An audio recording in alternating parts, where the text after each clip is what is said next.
Vidharth brother வணக்கம். வணக்கம். அதாவது எப்படின்னா இப்போ ஒரு ரீசெண்ட் டைம்ஸா வந்து ஒரு ட்ரெண்ட் விதார்த் நடிச்சிருக்காரா படத்துல ஏதோ ஒன்று இருக்கு போய் பார்ப்போம் அப்படிங்கிற மாதிரி ஒரு சின்ன ட்ரெண்ட் கிரியேட் ஆகுது பார்க்குறேன். குற்றமே தண்டனை பார்த்துட்டு வெளியே வரப்போ என்னன்னா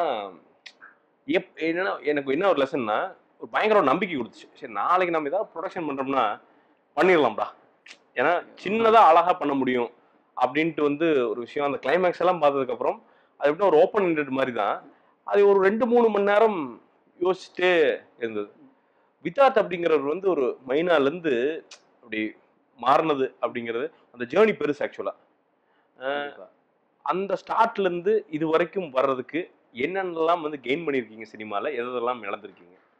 இல்ல என்னன்னா, எனக்கு நான் ஆக்டரா வர்றதுலேருந்து பட்டறையிலேருந்து வரையில எனக்கு மித்த எல்லாத்தையும் விட்டுட்டேன். நான் மைனா முடிஞ்சது கூட அப்புறம் இல்லை, இன்னைக்கு வரையும் நீ என்ன ரொம்ப சிம்பிளா இருக்க அப்படின்னா, சிம்பிளா இல்லை. நானா இருக்கிறேங்கிற மட்டுமே இருந்தது. நான் அங்க இருக்கையில என்னுடைய அந்த ரோல் நடிக்கிற ஒரு விஷயத்தை மட்டும்தான் பார்த்தேன். இங்க எங்க மாற்றப்படுதுன்னா, நீங்க கமர்ஷியலா இருக்கிறவங்களுக்கு தான் ஒரு அங்கீகாரம் கிடைக்குது. கமர்ஷியல்ல இல்ல, நீங்க வந்து அது கமர்ஷியல்னா சக்சஸ். அந்த நம்பர் நம்ம அந்த சக்சஸ்ல இல்லைன்னா நீங்க அங்கீகாரம் இல்லை. அப்போ சில நல்ல படங்கள் வரத்துக்கு கூட வராம போயிடுது. அப்போ அங்கீகாரம் என்ன, எப்படி நம்ம எடுக்கிறது?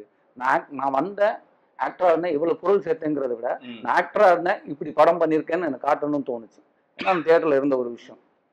அதுக்காக தான் நான் குற்றமே தண்டனை வந்து சரி. நான் ஆக்சுவலா குற்றமே தண்டனை பண்றதுக்கு வந்து நான் கமர்ஷியல் ரீதியா ஒரு படத்தை பண்ணிருக்கலாம். நான் வந்து நான் காசுக்கு என் மார்க்கெட்டை ஒரு லெவல்ல ஏற்றணும்னு.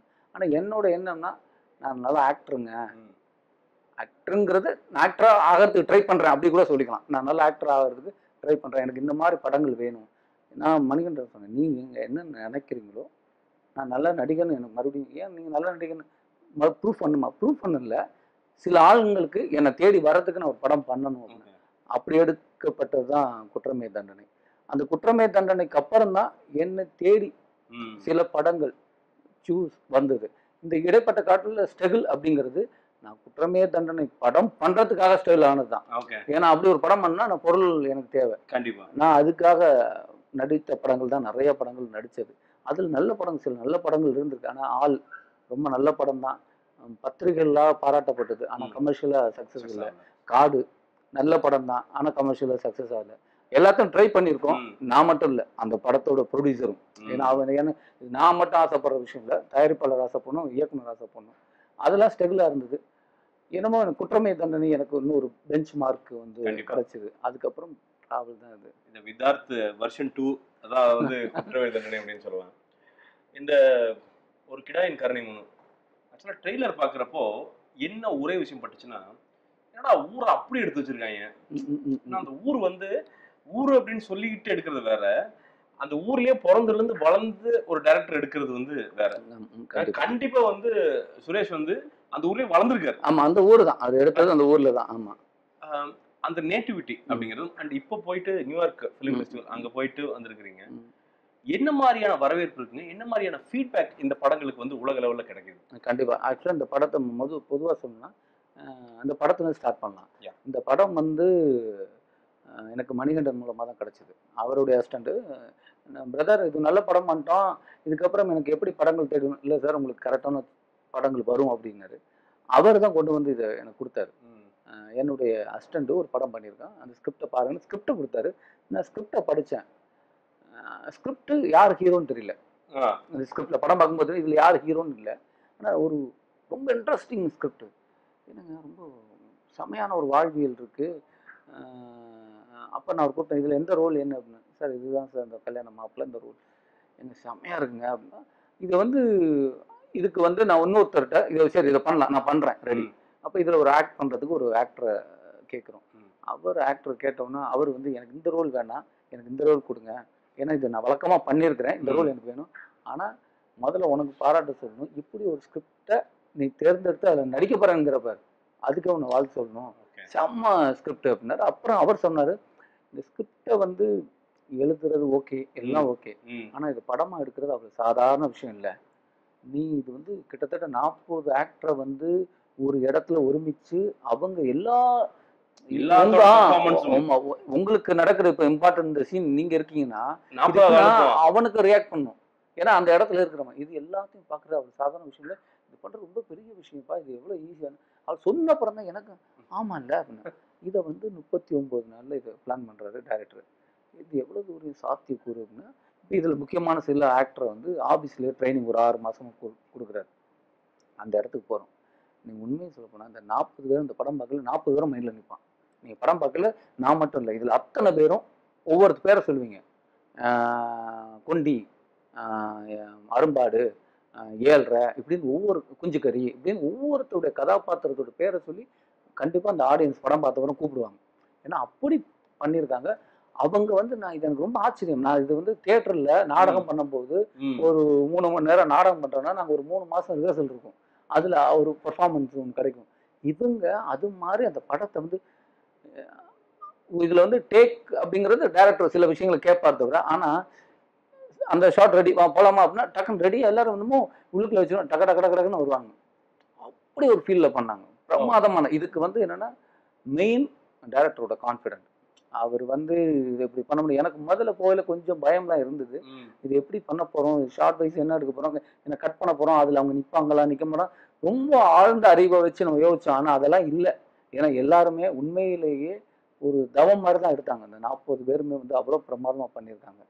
இந்த படம் இப்படி வந்ததுக்கு அப்புறம் ஓகே நல்ல படம் பண்ணிட்டோம். இதுக்கு இது அங்கீகாரம் என்ன அப்படின்னா, இப்போ நான் வந்து ஆல்ரெடி குற்றமே தண்டனை போக முடியல. அப்போ ஃபர்ஸ்ட் டைம் வந்து நியூயார்க் ஃபிலிம் ஃபெஸ்டிவல் போகிறேன். அப்போது அங்கே எல்லாருமே படம் பார்த்தாங்க. பாதி ஆட்கள் வந்து நார்த் இந்தியன். இது காமெடி ஃப்ளேவர், இது காமெடி இருக்கு, இது எல்லாரும் தேட்டரில் பார்க்குறேன். நானும் அந்த படத்தை பார்க்கல. ஃபர்ஸ்ட் டைம் என்னன்னா நான் ஒரு படம் பொதுவாக ஃபெஸ்டிவலுக்கு எங்கேயாவது யாருக்காவது காட்டுறேன். இப்போ உங்களுக்கு நான் படம் பார்க்குறேன்னு வச்சுங்களேன், நான் என்ன பிரசாந்த் என்ன சொல்ல போறாரு, என்னோட நான் படம் பார்ப்பேன், நீங்க என்ன சொல்ல போறீங்கன்னு உங்க ரியாக்ஷன்ஸை நான் வந்து வாட்ச் பண்ணுவேன். இதுதான் நடக்கும். ஆனா நானும் படம் பார்க்கல, அங்கதான் படம் பார்க்க போறேன். இப்ப நான் படம் பார்க்கணுமா, இவங்க என்ன பண்ண போறாங்க, சரி நான் படம் பார்க்கலாம். ஆமா, எனக்கு அது ஒரு இதுவா இருந்து நான் படம் பார்க்குறேன். தியேட்டர்ல வந்து நானும் விழுந்து சிரிக்கிறேன், அவங்களும் பயங்கரமா சிரிக்கிறாங்க. அப்போ படம் முடிஞ்ச அப்புறம் ஒரு 1 hour Q&A கொஸ்டின் ஆன்சர் வந்து ப்ரொடியூசர் நாங்கள் 3 பேரும் உட்காந்து அவங்கள்ட்ட கேட்குறோம். அவங்க கேட்குறாங்க ஸ்கிரிப்டில் இல்லாத விஷயங்களை பற்றி கேள்வி கேட்குறாங்க. நான் படம் பார்த்து இந்த படத்தில் என்ன சம்பவம் அப்படிங்கிறது உள்ளர்த்தங்களை வந்து எனக்கு கேட்கல. இது எந்த அளவுக்கு அவங்க பார்த்துருக்குறாங்க. அப்போ இந்த கேரக்டரோட கதாபாத்திரங்களுக்கு ஏன் இது ஏழ்ரைன்னா என்ன மீனிங், இதுக்கு என்ன ஏழ்ரைன்னு ஏன் வச்சிங்க, அந்த கேரக்டர் என்ன இருக்குது, அப்போது அந்த கேரக்டருக்கு ஒரு அர்த்தம் சொல்கிறாங்க. அப்போ அந்த அர்த்தமும் அந்த ஸ்கிரிப்டில் ஆமாம் அது கரெக்டாக மீனிங் போகுது. அந்த பேருக்கும் அந்த மீனிங்க்கும் என்ன சம்பந்தங்கிற லெவலில் வந்து இவன் அனலைஸ் பண்ணுறான். அப்போ வந்து இன்னைக்கு நம்ம ஆடியன்ஸ் வந்து உலகம் தர வாய்ந்த ஆடியன்ஸ் இருக்கிறாங்க. நம்ம வந்து நம்ம படம் வந்து இல்லை அப்படி பண்ணியிருக்கோம் ஆடியன்ஸே சொல்லவே முடியாது. அவங்க நம்மளை விட, ஏன்னா இன்னைக்கு சாதாரண ஒரு விஷயத்த கூட மீம்ஸ் அது இதுன்னு சொல்லி அவங்க எடிட் பண்ணி அவங்க ஒன்று பிரமாதம் பண்றாங்க. பிரமாதமான டைரக்டர் சொல்லிடுறான், அவ்வளவு நாலேஜ்ல இருக்கு. அப்ப இவனுக்கு நம்ம எப்படி படம் பண்ணணும், இந்த படம் பண்ணையில அற்புதமான படத்தை பண்ணியிருக்கோம். அவங்களுக்கு வந்து இது வேற மாதிரி ஒரு விஷயத்த போகுது. அவன் படம் பண்ணணும் சார், நீங்க இந்த மாதிரி படங்களை தேர்ந்தெடுங்க பிரதர், இந்த மாதிரி படங்கள் தேர்ந்தெடுக்கலாம், நான் சாப்பிடணும், இந்த மாதிரி படங்கள் நீங்க ரசிக்கிறீங்களே இதை ஓட வைக்கணும். அப்பதான் இது மாதிரி ஒவ்வொரு படங்களும் இப்ப இந்த படங்கள்லயும் சில தவறுகள் வரலாம் போகலாம் எல்லாமே இருக்கும். முழுமையான ஒரு விஷயத்த கொடுக்கவே முடியாது.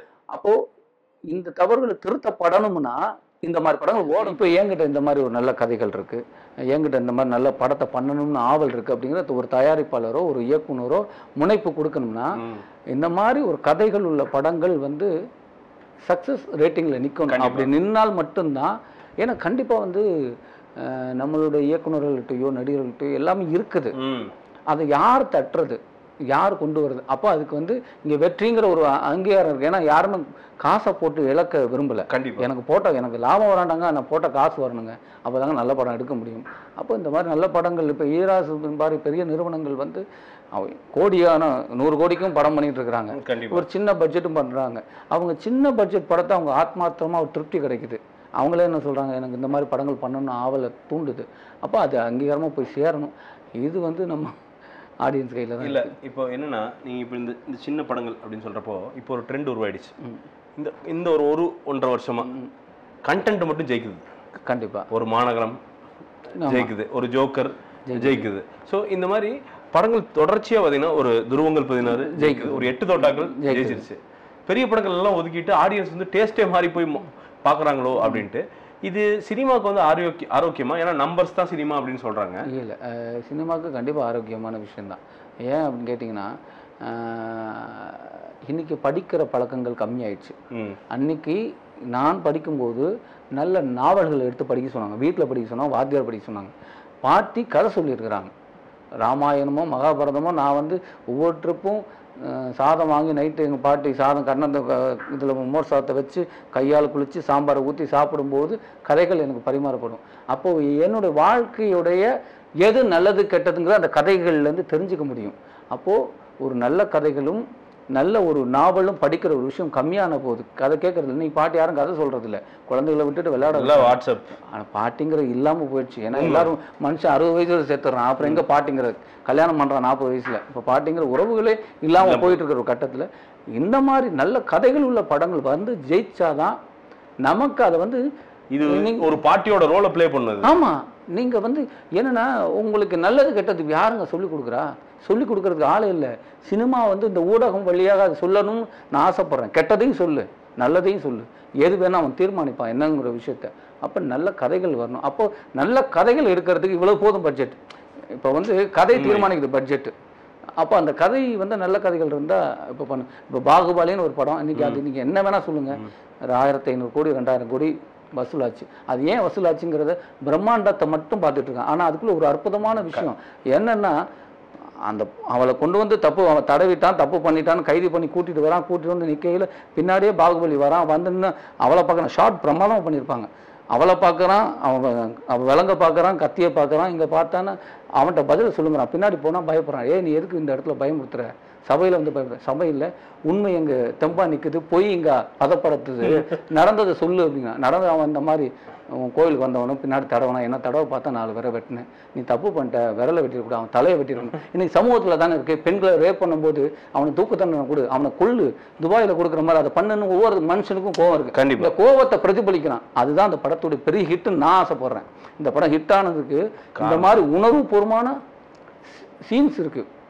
அது வந்து பிரம்மாண்டம். அந்த கலை நீங்கள் வந்து ஒரு மன்னர் ஆட்சியோ ஒரு பெரிய ஒரு புராணத்தை சொல்லும் போது அதுக்கு செலவு தேவைப்படுது. இல்லைன்னா இது வந்து நார்மலாக இப்போ ரூமுக்குள்ளே சொல்ல வேண்டிய விஷயமா இருந்தால் இந்த பிரம்மாண்டம் தேவையில்லை. அந்த பிரம்மாண்டம் தேவைப்படுது. இன்னைக்கு இல்லை பெரிய வெற்றி என்ன நினைக்கிறாங்கன்னா, அவ்வளோ பிரம்மாண்டமாக எடுத்திருக்காங்க. இல்லை, அவர் உணர்வை கரெக்டாக எடுத்திருக்காரு. அதுதான் இன்னைக்கு பெரிய வெற்றி. வா, ஒரு வித்தார்த், ஒரு நடிகரா படத்துக்கு படம் உங்களை எப்படி நீங்கள் தயார் பண்ணிக்கிறீங்க? இல்லை, அது தயார் பண்ணி கதை கேட்குறீங்க, எப்படி தயார் பண்ணிக்கிறீங்க? இல்லை, நான் கதை கேட்கும்போது என்னென்னா, ஏதாவது ஒரு ஒரு ஒரு இடத்துல வந்து என்னமோ பண்ணணும் ஒரு விஷயம், அது பண்ண அந்த படத்துக்கு நான் ரெடி அப்படின்றேன். இல்லை, ரெண்டாவது விஷயம்னா எனக்கு தெரியாத விஷயம். நான் இப்போ வந்து எனக்கு தெரிஞ்ச ஒரு படத்தை நான் போகிறேன், வாங்க வந்து நிற்கிறீங்க, டைலாக் பேசி போகிறீங்க அப்படின்னா எனக்கு தெரிஞ்ச விஷயத்தை செய்கிறதுல எனக்கு பெரிய இன்ட்ரெஸ்ட் இல்லை. எனக்கு வந்து நான் ஒவ்வொரு இயக்குனர்கிட்டையும் சொல்லுவேன், நான் ஒரு டேக்கில் பண்ணிட்டேன் எனக்கு பெருமை இல்லை, 10 டேக் ஆகி வரல அப்படின்னா எனக்கு பெருமை. அன்றைக்கி நைட்டு ரூமில் போனால் தூக்கம் வராது. என்னமோ வரலடா, என்ன வரல, அது பண்ண இது பண்ண மண்டே உடச்சிக்கிட்டேன், அன்றைக்கி பூரா தூக்க முடியாமல் பைத்தியமாகறேன்ல. எனக்கு அப்படி தான் நான் ஆசைப்பட்றேன். அப்படி ஒரு விஷயம் வரணும் எனக்கு. எப்போ நான் தோக்குறேனோ அப்போ தான் நான் ஜெயிக்க தயாராகிறேன்னு அர்த்தம். நான் ஜெயிச்சுட்டு இருந்தேன்னா எனக்கு இல்லை. எனக்கு அதனால என்னோடய கதைகள் வந்து எதையாவது முனைப்பு கொடுக்கணும் ஆவல். இதெல்லாம் நான் செஞ்சுருக்கிறேன்னா அப்படின்னு கேட்டீங்கன்னா செய்யறதுக்கு முனைப்படுறேன்னு தான் அர்த்தம். நான் செஞ்சுட்டு நிற்கலை, செய்யறதுக்கு ஆசைப்பட்றேன். இப்படி தான் கதைகள். நான் இப்போ எடுக்கிற படங்கள், இப்போ சமீபத்தில் குற்றமே தண்டனையிலேருந்து தேர்ந்தெடுக்கிற படங்கள் ஏதோ ஒன்று என்ன பண்ணணும். அது நல்லா இருக்கு நல்லா இல்லைங்கிறது அப்புறம் பார்க்கலாம். நல்லா இல்லாத கூட நான் ஆசைப்பட்டுருக்கலாம்ல. கண்டிப்பாக எனக்கு ஆசைகள் வந்து எல்லாமே நல்லதை நோக்கியே இருக்காது. நல்லா இருந்தும் தோணும். அது நல்லா இல்லைன்னு எப்படின்னா வெளியில் இருந்த போது நல்லா இல்லைன்னு அப்போ தான் எனக்கு தெரியும். ஆனால் நான் ஆசைப்படுறேன் நல்லா இல்லாத, அந்த மாதிரி ஏதாவது பண்ணணும்னா. ஒரு திரைப்படத்திற்கோ இல்லை ஒரு கலைஞனுக்கோ விமர்சனம் வந்து எவ்வளோ முக்கியம்? விமர்சனம் கண்டிப்பாக கலைக்கு, அது மாதிரி கலைக்கு தேவை தான். ஏன் அப்படின்னு கேட்டிங்கன்னா, நம்ம வாழ்கிறதுலேருந்து எடுத்துக்கிட்டிங்கன்னு வச்சுங்களேன், நம்ம அப்பா அம்மா தம்பி இது செய், இது செய்ய தப்பு, அப்பயே விமர்சனம் ஆரம்பிச்சிருது. நம்ம படிக்கிறது ஸ்கூலில் படிக்கையில் இதெல்லாம் பண்ணியிருக்க, ஏன்டா இப்படி கம்மியாக வாங்குற, நீ அப்படி பண்ணியிருக்கணும், கான்சன்ட்ரேஷன் இதை பண்ணணும் அதை பண்ணணும் அப்படின்னு. பிடி வாத்தியார் நீ இப்படி பண்ண ஓடும்போது இப்படி ஓடக்கூடாது, நீ இப்படி பண்ணணும், அதுக்கு இப்படி ஆரம்பிக்கணும், இதுக்கு இந்த உணவு எடுக்கணும், எல்லாமே நமக்கு சொல்லிக் கொடுக்கப்பட்ட ஒரு விஷயம். அப்போ நம்ம ஒரு கலையை எடுக்கிறோம். இப்போ நான் தியேட்டர்ல வந்து ஒரு நாடகம் பண்றேன். அங்க எங்க நிக்குதுன்னா, நான் நாடகம் பண்ணையில ரிஹர்சல்ங்கும்போது 10 பேர் இருப்பான். நான் நடிச்சிட்டு இருப்பேன். நீங்க ஆக்டரா இருக்கீங்கன்னா, மச்சான் அது அப்படி இல்லடா. நீ அப்போ பண்ண பார்த்தியா சூப்பரா இருந்தது. இது தப்பா இருக்குடா. அதை கொஞ்சம் மாத்தேன். இது இப்படி பண்ணேன். ஓ அப்படியா? இது நல்லா இருக்கு. அவன் பண்ணும்போது நாம வெளியில இருந்து பார்க்கும்போது தான் சில விஷயங்கள் நம்மளால தெரியும். நம்ம உள்ள இருக்கும்போது தெரியாது. பொதுவா வந்து நிறைய இயக்குனர்கள் நான் ஒர்க் பண்ணது. நான் இது பூராமே என்னோட அறிவு சார்ந்து சொல்றேன். கண்டிப்பா இதை வந்து பொதுவான ஒரு விஷயமா கிடையாது. கண்டிப்பா. நான் ஒர்க் பண்ணும்போது சில இயக்குனர் சொல்லுவாங்க, படம் பண்ணி எடிட் பண்ணல எப்படி இருக்குன்னு என்கிட்ட கேட்பாங்க. எனக்கு ஒன்றும் தெரியல, உங்களுக்கு எப்படி இருக்குன்னு. இல்லை சார், நம்ம அந்த படத்துல இருந்துட்டோமா, நமக்கு அதுலேருந்து வெளில வரல, அதுலேருந்து எனக்கு வெளியில சொல்ல தெரியல அப்படிம்பாங்க. ஏன் அதை ஓகே. அவங்க சொல்றாங்க? அப்போ வெளியில தேவைப்படுது, விமர்சனங்கள் கண்டிப்பா. தேவைப்படுது. அந்த விமர்சனம் என்னவா இருக்கணும்னு நான் ஆசைப்படுறேன்னா, அந்த படத்தை இன்னொரு லெவலுக்கு, இது என்ன தவறு, இதை நீ அடுத்து நீ செய்யாம இருக்கலாம் அப்படிங்கிறதுக்கு அது தூண்டுகோலா இருக்கணும். ம். இல்ல அந்த இயக்குனருடைய பிரமாதமா எடுத்திருக்கான், அவனுக்கு இதுல எல்லாம் விட்டுருக்கான், நீ இன்னும் இப்படி பண்ணலாங்கிறத அவனை ஒரு வழி நடத்துறதா இருக்கணும். இந்த ஒரு ஒரு நான் எதையோ காழ்ப்புணர்ச்சியோட இவனை வந்து விமர்சனம் அவன பண்ணுங்க. ஆமா. அது இல்லாம டார்கெட் பண்ணாம பொதுவான ஒரு விஷயங்களை விமர்சனமா இருக்கணும்னு ஆசைப்படுறேன். ஏன்னா விமர்சனம் கலைங்கும் போது நீங்க எப்போ வந்து மொத்த வெளியில கலையோட அந்த இம்ப்ரூவ்மெண்ட்டுக்கு ஒரு ஆ, கருவியா ஆ. இருக்கணும். நீங்க எப்போ வெளியில கொண்டு வந்துட்டீங்களோ அப்போ விமர்சிக்க ஆரம்பிச்சிருவாங்க. நீங்க வீட்டுல இருக்கிறவர் தான் நான். வெளியில ம். வந்துட்டனாலே அது விமர்சனத்துக்கு, ஏன்னா அதுக்கு தான் நீங்க வைக்கிறீங்க அந்த கண்டிப்பா. இடத்துல. அதனால விமர்சனம் கண்டிப்பா தேவை. ஆனா விமர்சனம் தான் ஒருத்தனை இன்னொரு இடத்துக்கு கொண்டு போய் சேர்க்கும். எனக்கு வந்து தனிப்பட்ட முறையில பல விமர்சனங்கள் நடந்ததுனால தான் இன்னைக்கு நான் நல்லா நடிக்கிறேன்னு ஒரு பேர் எடுத்திருக்கேன்னா, இதுக்கு முன்னாடி 1000 விமர்சனங்கள் இருந்திருக்கு. அது என்ன யோசிக்க வச்சிருக்கு, என்ன தயார்படுத்தியிருக்கு, என்ன பக்குவப்படுத்தியிருக்கு, ஒரு விஷயத்துக்கு கொண்டு வருது. அதனால கண்டிப்பா விமர்சனம் டெஃபினட்டா தேவை. தேவை. ஒரு கிடாயின் கருணை மனு கூடிய விரைவில் ரிலீஸ் ஆக போகுது. ஒரு தமிழ் ஆடியன்ஸ் இதை பார்க்கும்போது, ஏன்னா இந்த வாழ்வியல் அப்படிங்கிறது தமிழ்நாடு ஃபுல்லா கிடையாது. correct. இது ஒரு தமிழ்நாடுடைய ஒரு பகுதியுடைய ஒரு வாழ்வியல். ஸோ நாங்க எல்லாரும் இது சம்மந்தமே இல்லாத சிட்டியில ஒரு ஆடியன்ஸ் இந்த படத்தை பார்க்கும்போது என்ன மாதிரியான விஷயத்தை அவன் எடுத்துக்குவான்னு நீங்க நினைக்கிறீங்க இந்த படம் மூலமா? இல்ல. இது என்னன்னா, இதுல ஒரு சின்ன திருத்தம் இருக்குது. என்னன்னா, இது ஒரு சார்ந்த இடத்தை சார்ந்த ஒரு வாழ்வியல் இல்ல. இல்ல. ஏன் அப்படின்னு கேட்டீங்கன்னா, எல் இது வந்து எல்லாரும் திருமணமான போது, ஊரு எதுக்கு திருமணம் வச்சாங்க? நீங்க ரிஜிஸ்டர் ஆஃபீஸ்ல பண்ணிட்டு போயிடலாம். எதுக்கு ஊர கூட்டி எல்லாரும் திருமணம் வச்சாங்க? இவங்களுக்கும் கல்யாணம் நடந்துச்சு. அவங்களுக்கு தெரியப்படுத்துற ஒரு விஷயம். இவங்க 2 பேரும் இருந்துச்சு, நீ பொண்ணுக்கு முதல்ல வந்து சடங்குன்னு ஒரு விஷயம் பண்ணும்போது வயசு பொண்ணு, என் பொண்ணு தயாராகிட்டாரா? யார் மாப்பிள்ளை இருக்காங்களோ கேட்டுக்கலாம். அப்புறம் ஒரு கட்டத்துக்கு மேல ஒரு பெண்ணை கொண்டு வந்து நிப்பாட்டாதீங்க, அவளை கூனி குறிய வைக்காதீங்கன்னு ஒரு விஷயம் வந்தது. ஏன்னா நீங்க சமூகத்துல கிண்டல் பண்ண ஆரம்பிச்சு. கண்டிப்பா. இல்லைன்னா அது நியாயமான ஒரு விஷயம் வந்தது. நீ கிண்டல் பண்ண நியாயம், நீ சடங்கு வேண்டாம் அப்படிங்கிற ஒரு விஷயத்துக்குள்ள போச்சு. இப்போ இது மாதிரி பல சடங்குகள்ல பொருளாதார ரீதியாகவும் அவனுக்கு சுருக்கிக்கிட்டான். கோவிலுக்கு போய் சாமி கும்பிட்டவன் வீட்டிலேயே சாமி கும்பிட ஆரம்பிச்சான். தெருவில் கொண்டு வந்து கோவிலை வச்சுட்டு தெருக்குள்ளேயே வந்து சாமி கும்பிட ஆரம்பிச்சான். தூரத்தை கம்மி பண்ணான். எல்லாமே தனக்குள்ளே ஃபோனில் ஃபோட்டோ எடுத்துட்டு பழங்க ஃபோனில் கும்பிட ஆரம்பிச்சிட்டான். எல்லாமே இருக்கு. இப்போ லைவ்ல நீ நீ எங்கே போற? நான் கோயிலுக்கு போறேன். சரி, அங்கேருந்து போனேன்னு எனக்கு இதில் அனுப்பிச்சி விடு. அங்கே லைவ் இங்கேருந்து சாமி கும்பிட்டுக்கிறான். இந்த டெக்னாலஜி வந்து இவங்க ஈஸி ஆக்கிக்கிட்டாங்க. ஆனால் நமக்கு ஒரு கலாச்சாரம் இருந்தது. எல்லா குடும்பத்திலும் ஆல்மோஸ்ட் எல்லாமே ஜாதி மதங்களை இருந்து இந்த மாதிரி ஒரு வாழ்க்கை முறை வாழ்ந்திருக்கிறோம். ஆனா அது விட்டுட்டோம். நிறைய விஷயங்களை விட்டுட்டோம். அது மட்டுமே கதை இல்லை. அது ஒரு காட்சிப்படுத்தலா இருக்க ஒரு மெயின் ஸ்கிரீன்ல அது ஒண்ணு இருக்குது. அதுக்குள்ள ஒரு ஒரு சின்ன நாட்டை உள்ள வச்சு அது இந்த சமூக பொறுப்போடையும் சில விஷயங்களை பண்ணியிருக்காரு. அதனால இது வந்து ஏபிசி. ஏன்னா நான் இது இங்க நான் சிட்டின்னு சொல்றேன்னா, நியூயார்க்லயே பார்த்து ரசிச்சு ஒரு நார்த் இந்தியன் ரசிக்கப்பட்டு ஒரு வெள்ளைக்காரன் அங்க பார்த்து அவன் கேள்விகள் கேட்டு அவனுக்கு ரசிக்க வச்ச போது நம்மளால கண்டிப்பா அதை வந்து சிட்டியில ஏத்துக்கப்படும் அப்படிங்கிறது என்னுடைய பெரிய நம்பிக்கை இருக்கு. எங்க இந்த டைட்டில் பிடிச்சிங்க? ஒரு கிடாயின் கருணை மனு. அதுதான் எனக்கு ஆச்சரியமா. ஆக்சுவலா இது சொல்லும் போது வேற ஒரு டைட்டில் எனக்கு சொன்னாரு. ஒரு அது ரொம்ப இன்ட்ரெஸ்டிங்கா இருந்தது. அவர் திடீர்னு சார் இந்த டைட்டில் என்னன்னா, ஏங்க பயங்கர ஆப்டா இருக்கு அப்படின்னு. அதுவும் ரொம்ப ஆப்டான டைட்டில். இது வந்து செம ஆப்டா இருக்குங்க. இது ஒரு வேற ஒரு மீனிங் கொடுக்குது. ஏன்னா அந்த டைட்டில் பார்த்தோன்னே இதுக்கப்புறம் எல்லாருமே டைட்டில் நிறைய பேருக்கு கருணை மனுன்னா என்னன்னு தெரியல. நிறைய பேருக்கு இப்ப படிச்ச ஆளுகளுக்கு நிறைய பேருக்கு கருணை மனுன்னா என்னங்க அப்படின்னு கேட்க ஆரம்பிச்சிருக்காங்க. அதுக்கு ஒரு விளக்கம் அவனை என்ன தூண்டுது. கண்டிப்பா. ஓகே, ஒரு டைட்டில் என்னன்னா உங்களை முதல்ல அட்ராக்ட் பண்ணும். எனக்கு என்னன்னா இந்த கடை என்ன பண்ண போகுது, இதுதான் ஓடிக்கிட்டே இருக்கு. இல்ல அது எல்லாமே அது ஒரு விஷயமா வருது. அதோட பாயிண்ட் ஆஃப் வியூல தான் ஸ்கிரிப்டே நகலுது. இந்த ஆடோட பாயிண்ட் ஆஃப் வியூல தான் ஸ்கிரிப்டே நகலுது. அதோட உணர்வுகளை வந்து அந்த ஆடு வெளிப்படுத்துச்சா அப்படின்னா இல்லாம இருக்கலாம். ஆனால் அது உங்களை யோசிக்க வச்சிருக்கும், உங்கள் மூலமாக அது வெளிப்படுத்தியிருக்கும். ஓகே. இது வந்து இந்த படம் வந்து கண்டிப்பாக வந்து நீண்ட விவாதத்துக்குள் ஆக்கப்படும் நான் நம்புகிறேன். நிறைய விஷயங்களை வந்து இது மேலோட்டமான கதைகளாக இருக்கலாம், ஒரு ஆழமான கருத்து இருக்கலாம், மேலோட்டமான விஷயங்களாக இருக்கலாம்.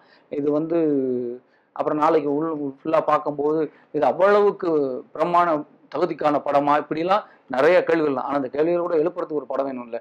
கண்டிப்பா விவாதம் நடத்துறதுக்கு தகுதியான ஒரு படம் வரணும். இதை பார்க்கும்போது 4 பேர் சொல்லலாம், இல்லைங்க இது நல்ல ஆழமான கதை, இது மேலோட்டமா இருக்கு அப்படிங்கலாம். 1000 கருத்துக்கள் முன்னாடி நானே சொல்ல முன்னாடிகள் நான் இந்த மாதிரி கருத்துக்கள் வரலாம். ஆனால் அந்த கருத்துக்களுக்கும் ஒரு படம் தகுதி தேவைப்படுது. அந்த படம் கண்டிப்பா ஒன்று இருக்கும், அந்த தகுதிக்கு இந்த படம் இருக்கும். கண்டிப்பா கண்டிப்பா இருக்கும். இனி விதார்த் என்ன மாதிரியான விதார்த்தை நாங்க பார்க்கலாம் இனி வரும் ப்ராஜெக்ட்ல? ஒரு இதே ஒரு எப்படி சொல்றது, அது குரூம்டு பயங்கரமா பாலிஷான ஒரு விதார்த்தா, இல்ல வெறும் அந்த கேரக்டராக மாறிய விதார்த்தா, எப்படி நாங்க பார்க்கலாம்? என்னன்னா, எனக்கு இப்படி கதாபாத்திரங்கள் இது அப்படின்னு ஒரு விஷயத்துக்குள்ள விதார்த்தத்தை வந்து அடைக்க எனக்கு விரும்பல. ஏன்னா அதை அடைச்சிட்டேன்னா அப்போ எனக்கே இவ்வளோதான் பவுண்டரி போல இருக்கு, அதுக்கு இல்லைங்கிறது என் மைண்டில் இல்லை. எனக்கு பவுண்டரி மீறி என்னெல்லாம் பண்ண முடியும் அதெல்லாம் நான் அட்டன் பண்ணணும்னு ஆசைப்பட்றேன். அப்புறம் இன்னொன்று வந்து டெஃபினட்டாக நான் வந்து ஒரு ஹீரோவான ஒரு இடத்துல என்னால் இருக்க முடியாது, என்னை வச்சு பார்க்கவே முடியாது. ஏன்னா இந்த ஹீரோங்கிற ஒரு அமைப்பில் 10 நிமிஷம் அப்படி ஸ்ட்ரைட்டாக உட்காந்து கரெக்டாக உட்காந்து பேசுகிற தன்மை எனக்கு முடியல. நான் அப்படி இறங்கணுன்னா டக்குன்னு நான் தேட்டர்லேயே படம் பார்க்கும்போது இப்படி சாஞ்சிட்டு காலை இப்படி தூக்கி வச்சுட்டு உட்காருவேன். என் ஃப்ரெண்டு சொல்லுவான், டேய் என்னடா அப்படி இப்படி உட்காந்துருக்குற, நீ ஹீரோடா, நீ இப்படி உட்காந்து பார்க்கணும். டேய் அது என்னடா என் உடம்பு எனக்கு தேவை, எனக்கு வலிக்குதுன்னு அப்படி உட்காந்துருக்கு. இந்த ஒரு ஒரு ஒரு ஆக்டர் அப்படின்னா ஒரு ஒரு ஒரு அதுவே என்கிட்ட இல்லை. அது அப்போ என்னை வந்து ஒரு ஒரு பெரிய ஹீரோயிசமா என்னால் பிரதிபலிக்கவே முடியாது. அப்போ கதை சார்ந்த ஒரு நாயகனாக தான் என்னால் இருக்க முடியும். அதனால நான் நினைக்கிறேன், ஏன்னா அந்த படம் தீர்மானிக்கிற வரைக்கும் நான் ஒருத்தன் தான் இருக்கிறேன். நான் நினைக்கிற நல்ல படங்கள்ல நான் கதாநாயகனாக இருக்கணும்னு ஆசைப்படுறேன். அதுக்குள்ள டிராவல் ஆகணும். கண்டிப்பா அந்த கதை சார்ந்த ஒரு நாயகனாக இருக்கணும்னு ஆசைப்படுறேன். இதுல மீறி என்ன விஷயம் இருக்குன்னா, எனக்கு இப்போ குற்றமே தண்டனை பண்ணும்போது எனக்கு தனல் விஷயம்னா என்னன்னு தெரியாது. எனக்கு ஃபர்ஸ்ட் டைம் ஒரு கதை சொல்ல என்னங்க அப்படி இருக்குன்னா, அப்புறம் நெட்ல சர்ச் பண்ணும்போது தான் ஓ இப்படி ஒரு ப்ராப்ளம் இருக்கான்னு, அப்போ இப்படிப்பட்ட ஆட்கள் இருக்காங்கன்னு நேராக பார்க்கப்படுது. அப்போ எனக்கு சில விஷயங்களை நான் கற்றுக்கிறேன். அப்போ அதுக்கு என்ன தேவை, அதுக்கு என்ன மாதிரி ஆக்ட் பண்ணணும் என்னென்னா, அவங்க கூட சில விஷயங்களை கண்டிப்பாக குற்றமே தண்டனை நான் கதை கேட்கும்போது பண்ணையில் நான் வந்து பிளைண்டாக தான் பண்ணேன். இப்படி இப்படி நடிச்சிருந்தேன். இதுதான் முதல்ல பிளான் பண்ணியிருந்தது. அப்புறம் ஒரு கட்டத்தில் நேரடியாக அவங்கள பார்த்தப்புறம் நானும் மணி விவாதிக்கிறோம். இப்படி பண்ணுனா அது ஆக்டிங், ஆனால் தத்ரூமா பண்ணால் வெளியில் தெரியாது. இப்போ நமக்கு வந்து நான் ஆக்ட் பண்ணேன்னு தெரியணுமா இல்லை அந்த கேரக்டராக இருக்கணுமா அப்படின்னு நாங்கள் 2 பேருக்கும் ஒரு சின்ன ஸ்ட்ரகிள் இருந்தது. அப்போ சொன்னேன், அந்த உண்மையை தான் நம்ம கொண்டு வரணும், அது தெரியுது தெரியலைங்கிறது அப்புறம் பார்ப்போம், நம்ம வந்து அதுக்காக போகலாம், நியாயமா இருப்போம்னு. அப்படிதான் ஒரு விஷயத்த பண்ண. இந்த மாதிரி சில கதாபாத்திரங்கள் சேலஞ்ச் பண்ணணும். அந்த மாதிரி சேலஞ்சிங்கான ஒரு விஷயங்கள் பண்ணணும்னு ஆசை. அதுக்கான படங்கள் தான் இப்போ நான் பண்ற படங்கள்லாம் எதையோ நோக்கி ஒரு ஸ்டெப் எடுத்து வைக்கிற மாதிரி தான் இருக்கு. நான் ஏதோ ஒரு முயற்சிகளில் பண்ண ஏதோ முயற்சி பண்றான் அப்படிங்கிற ஒரு ஆர்வத்தோட தான் பண்ணிட்டு இருக்கிறேன். அதாவது ஒரு நிறைவான இன்டர்வியூன்னு சொல்லுவாங்கல்ல, அது உண்மையாலுமே நான் எனக்கு ஃபீல் பண்ணேன். ஏன்னா ஒரு பயங்கர ஒரு ஃப்ரெண்டு கூட பேசுகிற ஒரு ஃபீலிங்க.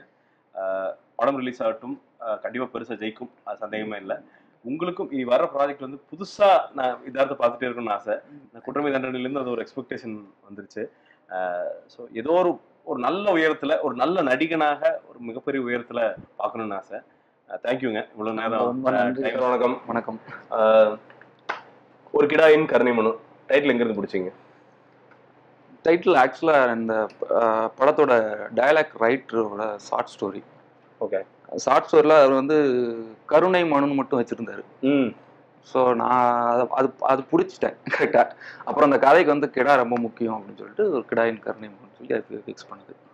ஸோ எதை பற்றி பேசிட்டு இருந்தேன்னா, அந்த ஃப்ரேமில் 40 கேரக்டர், 40 கேரக்டருக்கும் ஒரு விஷயம் பண்ண சொல்லி 40 கேரக்டருக்குமே இம்பார்ட்டன்ஸ் இருக்கிற மாதிரி பண்ணியிருக்கீங்க அப்படின்ட்டு விதார்த் சொன்னார். ஆமாம். இது முதல்ல எப்படி சாத்தியம், இது எப்படி வந்து பண்ணீங்க?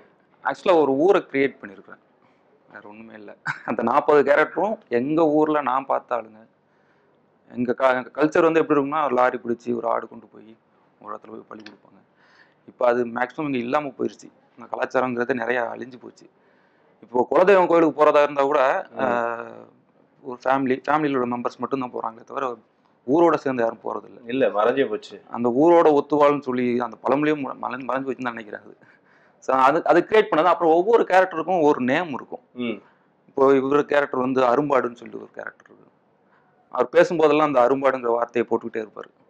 அரும்பாடுபட்டு, நான் அரும்பாடுபட்டு அப்படிங்கிற ஒரு கேரக்டர் இருக்கும். இந்த அதுல இன்னொரு கேரக்டர் இருக்கு. அதுல வந்து ஏழ்ரை, அந்த சேவல்னு சொல்லி ஒரு கேரக்டர் இருக்குது. ஸோ இது எல்லாமே நான் எங்க ஊர்ல இந்த புனை பேர் வச்சு கூடுவேன், பட்ட பேர்லாம் வச்சு கூடுவாங்க. அந்த கேரக்டர் தான். ஆனா அந்த பேருக்கு ஏற்ற மாதிரி ஒவ்வொரு கேரக்டர் ரியாக்ட் பண்ணும். இந்த ஏழ்ரை கேரக்டர்னு இருக்குன்னா அந்த கேரக்டர் வரும்போதெல்லாம் ஏதாவது ஒரு பிரச்சனை இஷ்யூ வந்துகிட்டே இருக்கும். ஆனா அது நல்லதுக்கு தான் சொல்ல வருதுங்கிறது தெரியாது. அந்த மாதிரி தான் கிரியேட் பண்ணுது. என்னன்னா அப்போ பயங்கர லேயர் வச்சு தான் அந்த படத்தை வந்து பண்ணிருக்கீங்க. ஆமா ஆமா. நியூயார்க் பிலிம் ஃபெஸ்டிவல்ல இதே கேள்வியும் நிறைய பேர் கேட்டாங்கன்னு கேள்விப்பட்டேன். ஆமா ஆமா, நிறைய பேர் கேட்டிருக்காங்க அது என்ன கேரக்டர் நேம் என்னது அப்படின்னு சொல்லிட்டு. இங்க இருந்து ஒரு சின்ன படம் நம்மளது, அங்க எப்படி நம்மளை வந்து ரிசீவ் பண்றாங்க? ஆக்சுவலா இங்க திலானின்னு சொல்லிட்டு ஒருத்தங்க இருக்கிறாங்க. அவங்க தான் அந்த ஃபெஸ்டிவல்ல எல்லாமே கொண்டு போய் சேர்க்கறது. திலானி ரபீந்திரன். ஓகே, அவங்க தான் சூப்பர். அவங்க தான் கொண்டு போய் சேர்க்குறாங்க. இப்போ நிறைய ஃபெஸ்டிவலுக்கு அனுப்பிச்சாங்க. இதுல வந்து அஃபீஷியல் செலக்ட் ஆகிருக்குது. ஆமா, இந்த படம். ஸோ இல்ல அந்த ரிசப்ஷன் அப்படிங்கிறது வந்துங்க உங்களுக்கு எதை வந்து உணர்த்துது? நாம உலகப்படம்னு சொல்றது வந்து ஒரு டெக்னிக்கலா பயங்கரமான படத்தை வந்து உலகப்படம்னு சொல்லணுமா, இல்ல நம்ம வாழ்வியலை பதிவிக்கிற படத்தை தான் வந்து அவங்க பெருசா பாக்குறாங்க? வாழ்வியலை பதிவிக்கிற படம் மட்டும்தான் உலக படமா இருக்கும். நம்ம இங்க உள்ள கலாச்சாரத்தை சொல்றதுதான் உலக படம். சூப்பர். நம்ம அங்க உள்ள கலாச்சாரத்தை நம்ம இங்க கொண்டு வர கூடாது. தேவையில்லை. நம்ம அப்ப நம்மளோட கலாச்சாரம் வந்து அழிஞ்சுக்கிட்டே தான் இருக்குது. நம்ம எப்பெல்லாம் ஃபாரின் மூவி பார்த்து அதுல இருந்து எடுக்க ட்ரை பண்றோமோ அப்பெல்லாம் நம்மளோட கலாச்சாரம் வாழ்வியல் எல்லாமே அழிஞ்சிட்டு இருக்குது. ஸோ நம்ம வாழ்வியலை பத்தி எடுக்கிறது தான் உலக படம். அதாவது கிடாயின் கருணை மனு பேரை வச்சிட்டீங்க, கிடாயையும் முன்னாடி வச்சிட்டீங்க. இப்ப இருக்கிற animal welfare board, blue cross, green cross இதெல்லாம் உங்களுக்கு தெரியாம இல்ல பஞ்சாயத்து. காக்கை காமிக்கிறனாவே இந்த காக்கை விஎஃப்எக்ஸ் அப்படின்ட்டு தான் காமிக்கிறாங்க. பயந்து போய் இவங்க என்ன பண்ணுவாங்களான்ட்டு நீங்க தைரியமா முன்னாடி வச்சு அடிச்சிருக்கிறீங்க. என்னென்னலாம் எப்படி எல்லாம் எஸ்கேப் பண்ணீங்க? இல்ல எஸ்கேப் இப்ப ஒரு அனிமல்ஸை கொல்லக்கூடாது அப்படின்னா அந்த அனிமல்ஸை வச்சுதான் எடுக்க முடியும். வேற எதை வச்சு நம்ம எதுவும் பண்ண முடியாது. நான் வந்து ஆடை வந்து வெட்டக்கூடாதுங்கிற விஷயத்துக்குள்ள நான் வரல. அது வந்து அந்த கலாச்சாரம் ஒண்ணு இருந்துச்சு, அது அழிஞ்சு போச்சுங்கிறது தான் நான் சொல்ல வந்தேன். அது நிறைய இஷ்யூஸ் வந்துச்சு. என்ன மாதிரி சொன்னாங்க? ஆடு ஏன் காமிக்கிறீங்க? ஆடிய புல்லு மேய்ந்தாங்களா? இல்ல, ஆடை வந்து நிறைய ஆடோட பிரைவேட் பார்ட்டை வாஷ் பண்ற மாதிரி எல்லாம் சில சீக்வன்ஸ் இருக்கும். சரி, படத்திலே இருக்கும். ஆனா அதை தூக்க சொல்லிட்டாங்க. நீ ஆடோட பிரைவேட் பார்ட்லாம் காட்டுறீங்க. ஆடு அப்படிதான் இருக்கும், ட்ரெஸ் போட்டு இருக்காதுல்ல. அது இல்ல நம்ம கலாச்சாரத்துல இப்ப ஆட்டை வந்து நம்ம வந்து குளிப்பாட்டுறோம், காட்டுறோம். ஆமா, அப்புறம் நம்ம எப்படிதான் கலாச்சாரத்தை பிரதிபலிக்கிறது? அப்ப இந்த மாதிரி போர்டுகள்லாம் நம்ம கலாச்சார பிரதிபலிப்புக்கு ஒரு தடையா தான் இதெல்லாம் இருக்கு. மேபி சொல்ல வேண்டாம், ஏன்னா அப்புறம் ஏதோ பஞ்சாயத்தை வச்சிருக்காங்க. ஓகே, ஒரு படமா இந்த கிடாய்க்கு மேல இந்த லைன் இதுக்கெல்லாம் மேல படத்துக்குள்ள என்ன மாதிரியான உணர்வுகள்ல வந்து விளையாண்டுருக்கீங்க? எப்படி கேக்குறீங்கன்னு தெரியல எனக்கு சரியா. அதாவது இல்ல அந்த ஸ்கிரீன் பிளே எதை மையப்படுத்தி போகுதுங்கிறது, எந்த மனித உணர்வை மையப்படுத்தி போகுதுங்கிறது? மறைஞ்சு போன விஷயங்கள் தான் மையப்படுத்தி போகுது. நான் வந்த படத்துல வந்து அந்த புதுசா கல்யாணம் ஆன 2 பேருக்காக அவருக்கு வந்து ரொம்ப நாளா மேரேஜ் ஆகாம இருந்திருக்கும். ஒரு 35 இயர்ஸ் ஆயிரும். அதுக்கப்புறம் தான் மேரேஜ் ஆகும். நல்லபடியா மேரேஜ் ஆயிடுச்சுன்னா இந்த கடாயை கொண்டு வந்து நான் வெட்டுறேன் அப்படின்னு சொல்லி ஒரு இந்த கிளவி வேண்டியிருக்கும். ஸோ அதை பேஸ் பண்ணி கொண்டு போவோம். ஆடோட பாயிண்ட் ஆஃப் வியூல நிறைய சீக்வன்ஸ் இருக்கும். அது வந்து கருணை மனு வந்து முனியாண்டி சாமி கிட்ட கேட்குதுன்னா, எனக்கு கருணை மனு அது தானே, எனக்கு வெட்டிடாதீங்க காப்பாத்துங்கிறது தான். ஸோ இன்னொன்று என்னன்னா கலாச்சாரம் தான். நிறைய கலாச்சாரங்கள் இருக்குது, நிறைய விஷயங்கள், உறவுகள் நிறைய நம்ம விட்டுட்டோம். ஸோ அது எல்லாமே நான் ரீக்ரியேட் பண்ணியிருக்கேன். இந்த கலாச்சார சிதைவு அப்படின்னு பேசுறப்போ, இப்போ நீங்க ஒரு டைரக்டரா ஆகிறதுக்கு புறப்பட்டு வந்த ஒரு டைம் ஒன்று இருக்கும். ஆமா ஆமா. இப்போ போய் டைரக்டரா எடுக்கிற டைம் ஒன்று இருக்கும். இதுக்கிடையிலேயே உங்களுக்கு கலாச்சார சிதைவு வந்து பார்க்க முடியுதா? நிறைய மாறிடுச்சு. நான் ஊர்ல இருந்து வரும்போது இதெல்லாம் இருந்துச்சு, இப்போ அதெல்லாம் இல்லாம போச்சு. நீங்க போய் இதை வந்து திருப்பி ரீக்ரியேட் பண்றதுக்கு கஷ்டமா இருந்ததா என்ன? கொஞ்சம் கஷ்டமா தான் இருந்துச்சு. திருப்பி இந்த எல்லாத்தையும் சேர்க்கறதுன்னு ஒண்ணு இருக்குது. எல்லா ஆர்டிஸ்டையும் சரி எல்லாரையுமே ஒண்ணுபடுத்தி ஒரு ஊரை வந்து கிரியேட் பண்றதே ரொம்ப கஷ்டமா தான் இருந்துச்சு. அது ரொம்ப கஷ்டமா எல்லாம் மாறிடுச்சு. திருப்பி நான் அந்த கோயிலையும் நாங்க செட்டு போட்டு தான் எடுத்தோம். கோயில் செட்டு. அப்புறம் அந்த இதுல பார்த்தா கோயில் இல்லையா? அங்க எதுவுமே இல்ல. அதான் சிறுதெய்வ வழிபாடுகள் வந்து போயிருச்சு. என்னன்னா சிறுதெய்வ வழிபாடு ஏன் அது இருக்கணும்னு சொல்றேன்னா, அதெல்லாம் நம்மளோட முன்னோர்கள். அதுவே இப்போ முன்னோர்களை வந்து நம்ம சாமி ஃபோட்டோ வச்சு கும்பிட ஆரம்பிச்சோம். அப்போ வந்து அது சிலையா வச்சு பண்ணிட்டு இருந்தாங்க. அது எல்லாமே எல்லாம் அழிஞ்சு போச்சு. ஸோ அதுதான் கிரியேட் பண்ணது. மற்ற சாமிகள்லாம் நிறைய இருக்குது, சிவன் எல்லாமே இருக்குது, முருகன் இருக்கிறாங்க. இப்போ எல்லாம் அதை நோக்கி தான் பயணப்படுறாங்க. ஐயப்பன் சாமியை கும்பிட போறாங்க, திருப்பதி எல்லாமே பிரம்மாண்டமாயிடுச்சு. பிரம்மாண்டமாயிடுச்சு. அது என்னமோ காசு கொடுத்து இது பண்ற மாதிரி. இது வந்து காசு கொடுக்கறது கிடையாது. சிறு தெய்வங்கள் வந்து நம்மளோட முன்னோர்கள் ஒரு ஊரோட சேர்ந்து அந்த அந்த சந்தோஷம் எனக்கு இல்லை.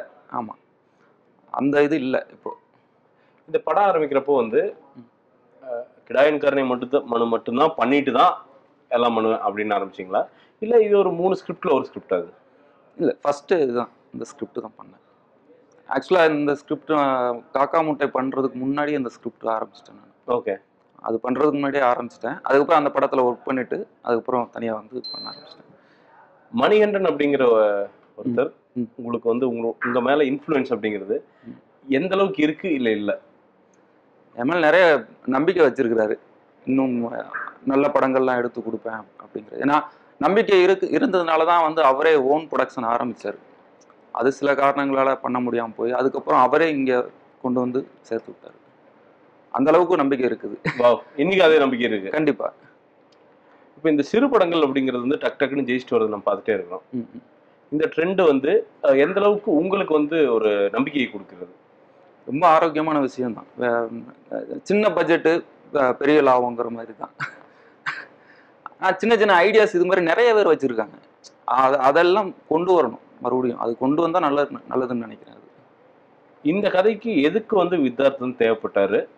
அண்ட் இது செலக்ட் பண்ணதுக்கு அப்புறம் என்னைக்காவது ஒரு நாள் நினைச்சது உண்டா, ஐயோ இவர் எதுக்குப்போ நாம எடுத்தோம் அப்படின்ட்டு ஏதாவது நாள் நினைச்சது உண்டா? இல்லை இல்லை இல்லை, இவரை செலக்ட் பண்ணது வந்து ஃபர்ஸ்ட் என்னன்னா, குற்றமை தண்டனையில் ஒர்க் பண்ணிட்டு இருக்கும்போது அப்போ நான் ஆர்டிஸ்ட் தேடிட்டு இருந்தேன்.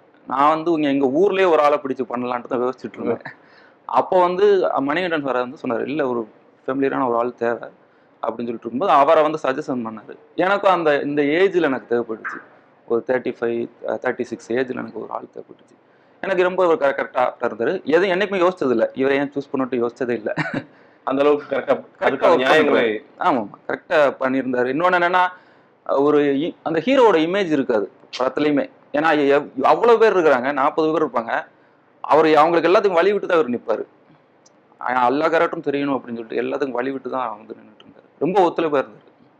டெக்னிக்கலாக ஒரு சவுண்டு இந்த இதில் ஆடியன்ஸ் வந்து எதை ரொம்ப என்ஜாய் பண்ணுவாங்கன்னு நீங்கள் நினைக்கிறீங்க? த்ரோட்டாக நிறைய காமெடிகள் இருக்குது படம் ஃபுல்லாக. அந்த காமெடினா தனியாக ட்ராக் கிடையாது, அந்த கதையோடு சேர்ந்து ஒரு காமெடி ப்ளே ஆகும். அதை எல்லாருமே என்ஜாய் பண்ணுவாங்க. இனி வரும் படங்கள் கிடாயின் கருணைமணி மாதிரியே இருக்குமா, இல்லை அடுத்து ஒரு ஜம்ப் பண்ணி திடீர்னு ஒரு மெயின் ஸ்ட்ரீம் ஹீரோ வச்சு பெரிய அப்படியா எப்படி வந்து பயணிப்பா சுரேஷ்? இந்த டைப்பில் தான் நான் பண்ணணும்னு நினைக்கிறேன். எனக்கு அந்த இன்னொன்று இந்த ஹீரோ பேஸ் வச்சு பண்ண எனக்கு வராதுன்னு சொல்லலை. எனக்கு அவங்க சரி வர மாட்டாங்கன்னு தோணுது. எனக்கு பெரிய பெரிய ஆர்டிஸ்ட் நான் வந்து கிரியேட் பண்ணுற கதை எல்லாமே கதையை பேஸ் பண்ணி தான் இருக்கும், ஹீரோவை பேஸ் பண்ணி. இதுவே ஹீரோ ஹீரோயின் சப்ஜெக்ட் கிடையாது. கதைக்கு யார் தேவையோ அவங்கள தான் நான் சூஸ் பண்ணுவேன். இந்த மாதிரி எத்தனை கதைகள் இன்னைக்கே ரெடியாக இருக்குது? இப்போ ஒரு ஸ்கிரிப்ட் ஒன்று போயிட்டு இருக்குது. இன்னொரு 3 கதை இருக்குது இந்த டைப். இந்த 3 கதைக்குமே வந்து டீமு ஆட்கள் எல்லாம் ரெடியா? அடுத்த கதைக்கு இப்போ தான் ஒர்க் பண்ணிட்டு இருக்கிறேன். அதில் வந்து ஒரு கிட்டத்தட்ட எனக்கு தெரிஞ்சு ஒரு 200 பேர் இருப்பாங்க ஆர்டிஸ்ட். ஜம்ப்னா அந்த அளவுக்கு ஜம்ப் தான் இருக்கலாம். அதாவது நீங்க ஹீரோ கொடுக்குற சேலரியை பிரிச்சு 200 கொடுத்துறீங்க அப்படிங்கிறீங்க. ஒரு வகையான புரட்சி இது, தொழிலாளர் புரட்சி மாதிரி. அந்த மாதிரி அதை வச்சு பண்றதுதான். எதுக்கு 2 பேர் 1 பேரை வச்சு எடுத்துக்கிட்டு பச்சை எல்லாத்தையும் வச்சு எடுப்போம் அப்படின்னு. இந்த மாதிரி படத்திற்கு ஒரு நல்ல தயாரிப்பு நிறுவனம் வந்து எவ்வளவு இம்பார்ட்டன்ட்? ரொம்ப ரொம்ப இம்பார்ட்டன்ட் தயாரிப்பு நிறுவனம் தான். எனக்கு இந்த ஈராஸ் வந்து இவ்வளவு தூரம் வந்து இப்போ ப்ரொமோட் பண்றாங்கன்னா அது கார்பரேட் அவங்கனால மட்டும்தான் இதை பண்ண முடியும். வேற தனியா ஒரு ப்ரொடியூசரை பார்த்தோம்னா இந்த அளவுக்கு போகுமான்னு எனக்கு தெரியல. இன்னொன்று இந்த ஃபெஸ்டிவலுக்காக வெயிட் பண்றாங்க. நிறைய ஃபெஸ்டிவல்ஸ் இந்த நியூயார்க்ல செலக்ட் ஆயிடுச்சுன்னா இது எப்போயோ ரிலீஸ் பண்ண வேண்டியது, அங்கே செலக்ட் ஆனதுனால அங்கே ப்ரீவியூ போட்டதுக்கு அப்புறம் தான் ரிலீஸ் பண்ணணும்னு சொல்லிட்டாங்க. ஸோ அதுக்காக இவங்க வெயிட் பண்றாங்க. அதுக்கு இந்த மாதிரி நிறுவனங்கள் தேவைப்படுது. ஒரு ஆடியன்ஸா இந்த படத்துக்குள்ள நாங்க போகும்போது எதை எடுத்துட்டு வெளில வருவோம்? நீங்க புதுசா ஒரு மறந்து போன கலாச்சாரத்தை திருப்பி நீங்க யோசிப்பீங்க. அதான் ஃபர்ஸ்டே சொன்னேன்ல, ஊரோட ஒத்து வாழ்றது எவ்வளவு சுகமோ அந்த இதுக்கு இருக்கும். திருப்பி நீங்க உங்க ஊரை நீங்க ரிலேட் பண்ணிக்கிடுவீங்க. ஒவ்வொரு ஆர்டிஸ்டும் நீங்க உங்க பக்கத்துல இருக்கிற ஒரு கேரக்டரையோ இல்லை நீங்க பார்த்த ஒரு கேரக்டரையோ நீங்களா கூட அதுல இருப்பீங்க. படம் ஜெயிக்குங்கிறதுல எல்லோரும் சந்தேகமே இல்லை. கண்டிப்பா ஜெயிக்கும். சந்தேகமே இல்லை அதுல. ஏன்னா எல்லாருமே எப்போ ஒரு படத்தோட ஒரு கதையோட ரிலேட் பண்ணிக்கிறாங்களோ அந்த படம் கண்டிப்பா ஜெயிக்கும். அதுல எந்த மாற்றமும் கிடையாது.